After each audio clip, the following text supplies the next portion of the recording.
अपने अंदर जो कषाय रहती है वो थोड़ा सा मंद हो जाती है।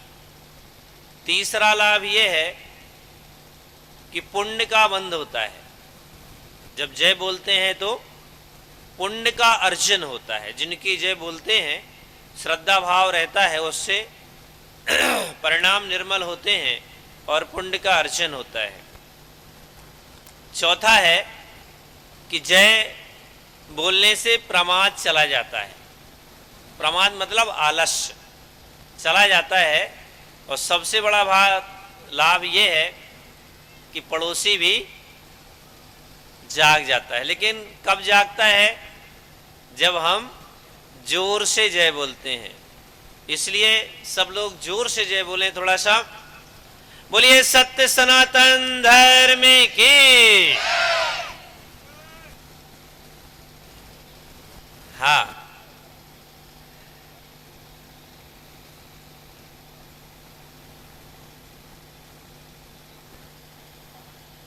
ठीक है।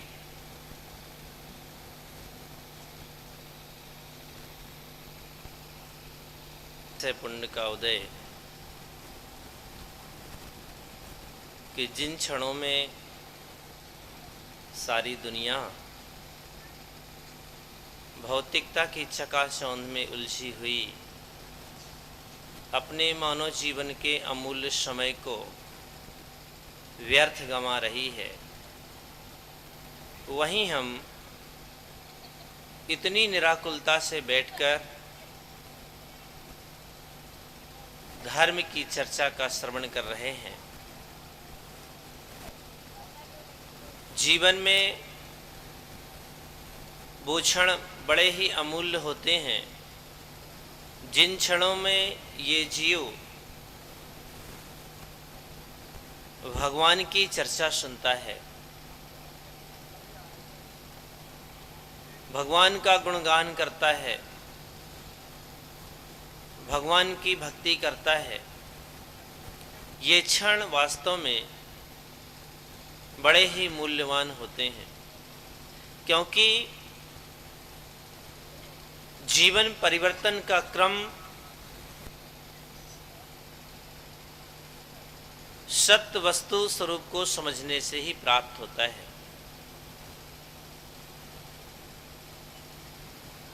आप जिस धरा पर बैठे हैं, ये धरा संतों से, ऋषियों मुनियों से हमेशा भरी रही है। उनके तेज से हमेशा तेजों में रही है। उन्हीं संतों में एक महान संत थे, आचार्य प्रवर श्रीमज्जिन तारण तरण मंडलाचार्य जी महाराज, जिन्हें 151 मंडलों के प्रमुख होने के कारण मंडलाचार्य की उपाधि से सम्मानित किया गया था। वो आपकी इसी भूमि पर वर्षावासरत थे। किसी जिज्ञासु ने उनसे पूछा कि गुरुदेव, हम आप जैसे वीतरागी नहीं बन सकते। हमारे घर है, परिवार है, संयोगों में रहते हैं, फिर भी हम जीवन को सुखमय बनाना चाहते हैं, आत्मकल्याण करना चाहते हैं। तो आत्मकल्याण का मार्ग हम प्रारंभ कैसे करें?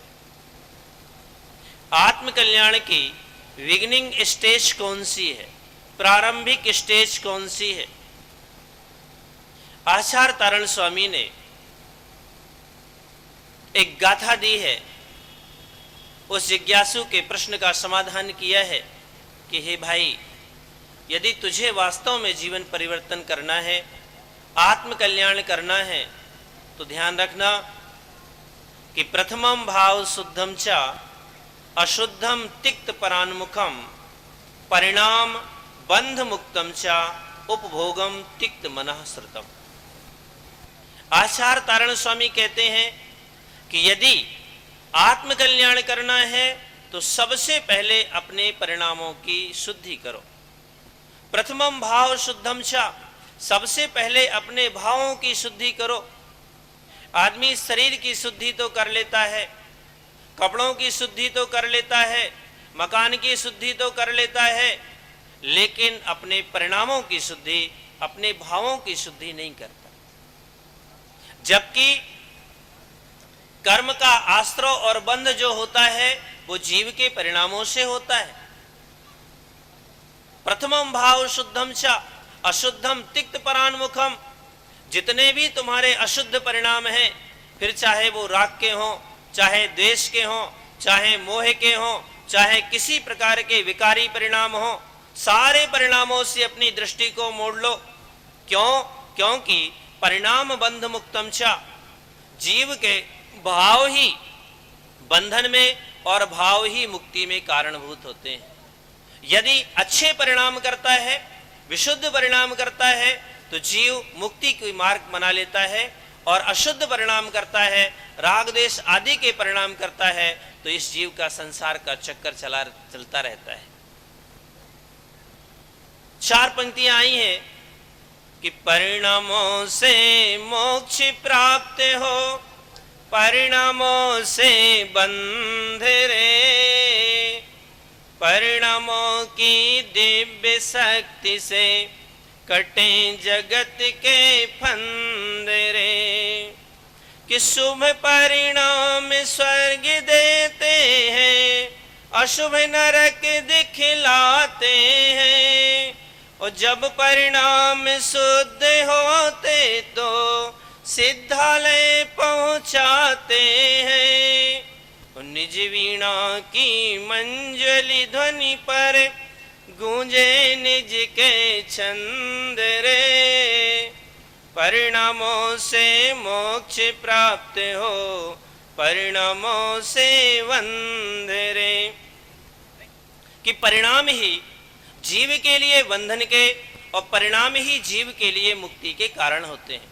हम आपसे पूछते हैं कि ग्यारसपुर वाले घर में ताला लगाते हैं कि नहीं लगाते?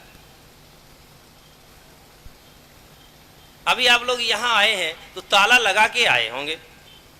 हम आपसे ये पूछते हैं कि ताला लगाने की चाबी अलग होती है और ताला बंद करने की चाबी अलग होती है क्या, कि एक ही होती है? एक ही होती है कि अलग अलग होती है? एक ही होती है, लेकिन दिशा अलग अलग होती है। जिस चाबी से ताला लगता है उसी चाबी से ताला खुलता भी है, लेकिन डायरेक्शन दोनों की अलग अलग। तो कहने का मतलब यह है कि जिस चाबी से ताला लगता है उसी चाबी से ताला खुलता भी है। इसी तरह से कि जिन परिणामों से संसार का आश्रय और बंध होता है, यदि उन्हीं परिणामों की दिशा बदल दी जाए तो संसार से संबर निजरा करता हुआ जीव सच्चे सुख अर्थात मोक्ष को प्राप्त कर सकता है। जीवन में उन्नति का कारण सिर्फ परिणामों की शुद्धि है। किसी शायर ने लिखा है कि गिरते हैं जब ख्याल, कि गिरते हैं ख्याल तब गिरता है आदमी, और जिसने इसे संभाल लिया वो संभल गया। जब आदमी के विचार गिरने लग जाते हैं तो आदमी का पतन होने लग जाता है। अब जब आदमी के विचार संभलने लग जाते हैं तो आदमी का उत्थान होने लग जाता है।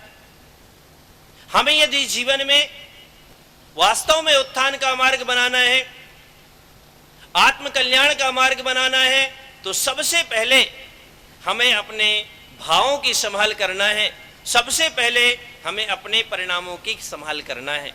अन्यथा उस व्यापारी जैसे कि वो व्यापारी चने का बहुत बड़ा व्यापार करता था, हजारों बोरे चने का स्टॉक करता था।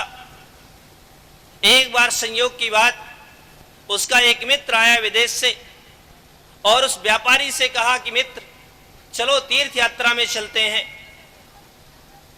व्यापारी बहुत विचार करता है कि सोच तो बहुत दिन से रहा था, अच्छा संयोग बना है, तीर्थ यात्रा के लिए चलते हैं।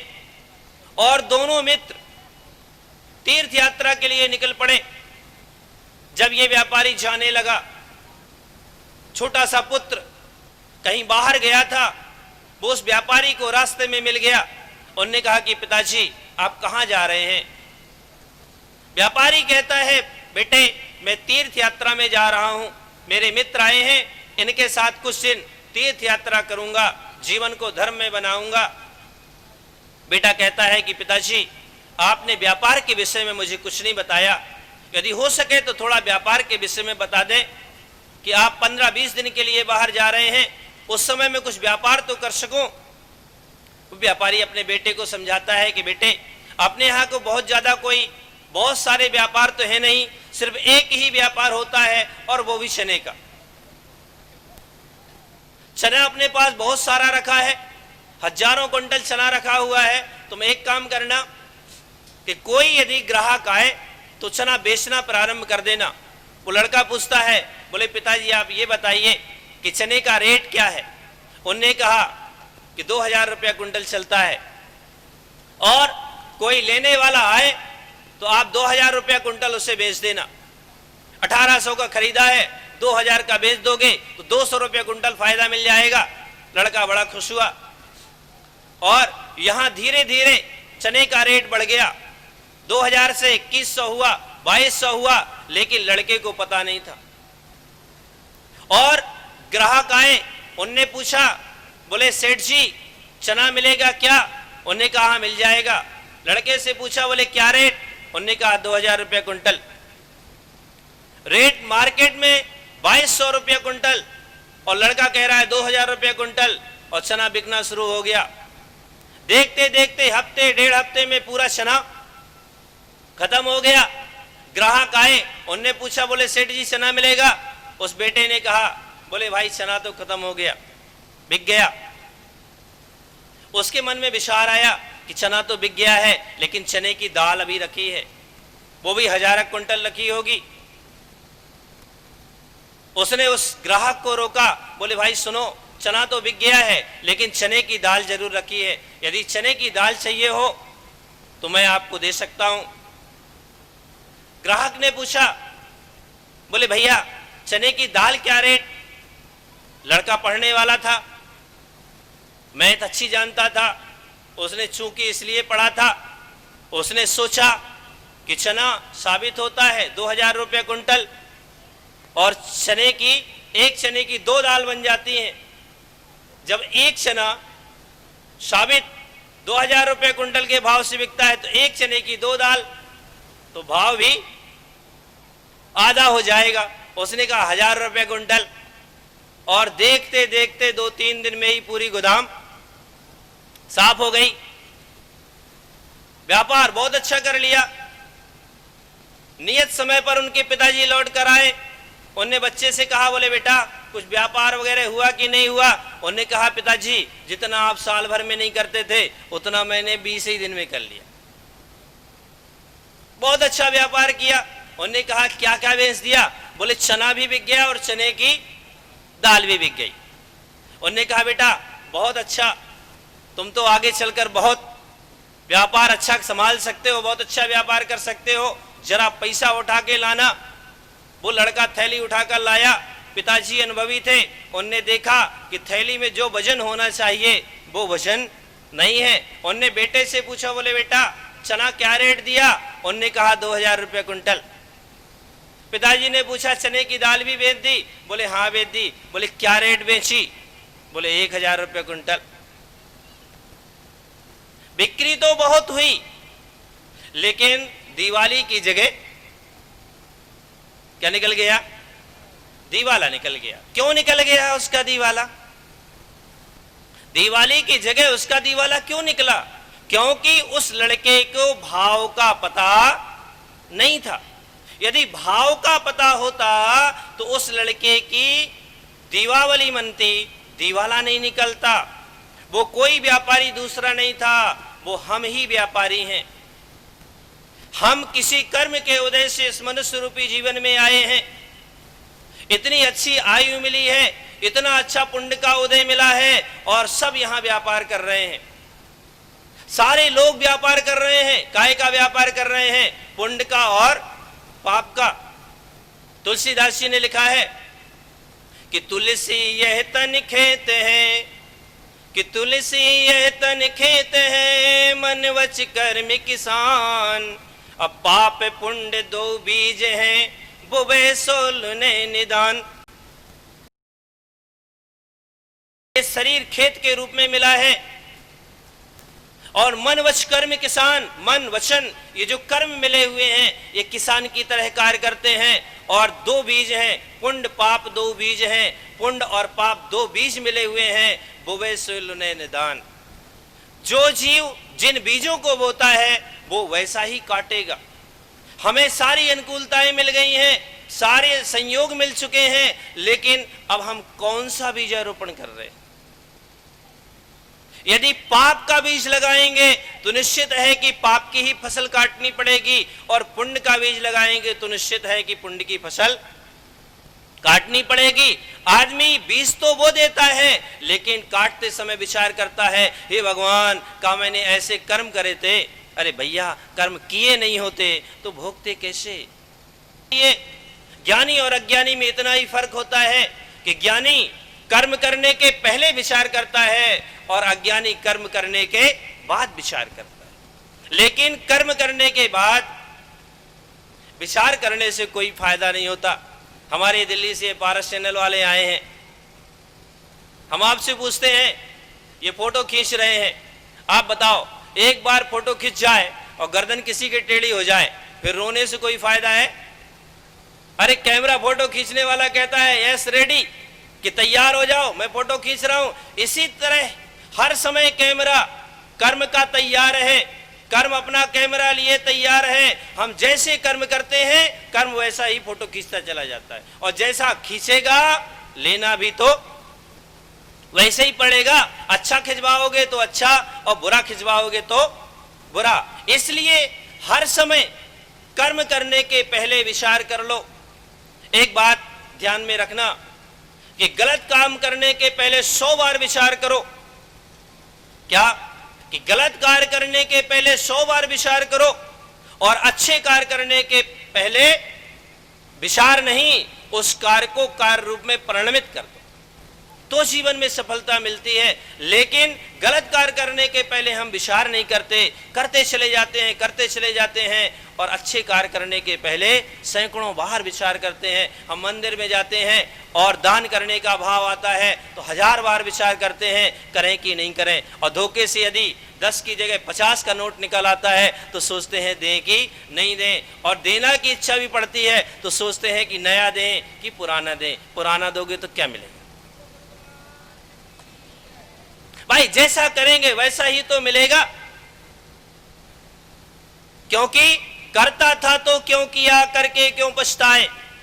कि करता था तो क्यों किया, करके क्यों पछताए। और बोया पेड़ बबूल का तो आम कहां से पाए। यदि बबूल का पेड़ बोएंगे तो कांटे ही मिलेंगे, आम का स्वाद नहीं मिल पाएगा। इसी तरह से हम जीवन में जैसे कर्म करेंगे फल हमें वैसा ही भोगना पड़ेगा।